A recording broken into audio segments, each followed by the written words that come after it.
Previously on Baho. November 22nd, 1991, a baby girl was born. It wasn't easy from day one, but she was born with a mark from heaven to live. Because of life's demands, the parents of this little girl left her with the auntie. Something happened, something terrible and hard to tell. The uncle to this little girl sexually abused her. Not once or twice, it was a norm. I will never forget one dark night after my uncle's assault. His nephew dragged me into his room and did the unthinkable. All of this had swelled up in me, but I could not cry. I was not allowed to. I had no choice. And my uncle could put more focus and effort on daily punishments to make me understand the cost of sharing his dirty secret. He threatened me to death, but I didn't know what death was at that age. He gave me a glimpse of it, with serious beatings on several occasions for minor errors any child can do.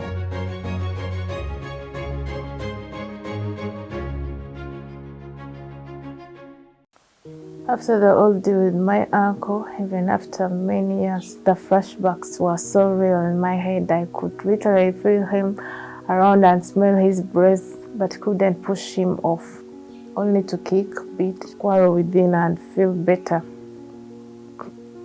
Too much anger, I hated myself with passion. I couldn't even understand why I lived to feel that way. Guilty, dirty, different, abnormal, and sometimes dead. I lived in fear. If it could happen at home, then where else would I feel secure? Nowhere. I was always scared anything could happen. Trusted no one, let none to be near me. I hated to see anyone coming near me, whoever, I mean anyone. No normal touchings, no hug could feel better. The trust was gone. I still have troubles with men, though it's not like before. I only enjoy their company only when necessary. I decided to always be alone, to the extent even in the crowd of people I could still be alone. Lonely, I became a shy, withdrawn introvert. It happened at my young age, but affected all the rest of my life. I was worried and anxious all the time. I became very worried and withdrawn. I didn't make many friends or talk with anyone, and was always watchful for people who might hurt me. The physical pain was no longer there, but its mental side effect never departed from me. I always felt it hard. Whatever the situation could be in, whether happy, funny moments, pleasurable events and parties, whatever best time could have, could not last, but stuck in my sorrows each and every time. I could smell or think of something or someone could touch me and go back directly into my haunting memories. That's where I lived. Too scary. I always felt small and not deserving, even to the least. I've had thoughts of suicide over the years as a means of escape.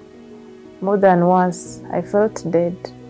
Was very happy to escape that life. In my thought, I was no more. One time I declared myself dead, and my friends knew that I was the one behind that message. They teased me not to play like that next time, but I wasn't playing. It was real and live in me. I had eating disorders, which I still have difficulty with, not to the same extent, but what they have created me are many intolerances and difficulties around food. I don't like food at all. Have even no preferred dish. I had to be taking food supplement to support my system, but only after getting tired of being in the hospital every day and then over ulcers. If one could know that abusing someone could cost him or her their life, such a person would not. It's really terrible how someone struggles to live as if he or she has done something to deserve that. Many times I told my parents that I wasn't happy with things, but they could say, it's because I struggle in school, which I wasn't. I was actually quite smart, which they well believed, but accused me of being stubborn, not knowing that I was struggling and hurting. I couldn't concentrate, always disturbed, weak in the body, hospitalized of the unknown sickness every month. I was seriously mentally ill, hit, down, almost dead. My whole physical health has been highly compromised by various ways. My understanding of the way my body has seized up is very much related to the fact that I was holding something toxic and costly to say.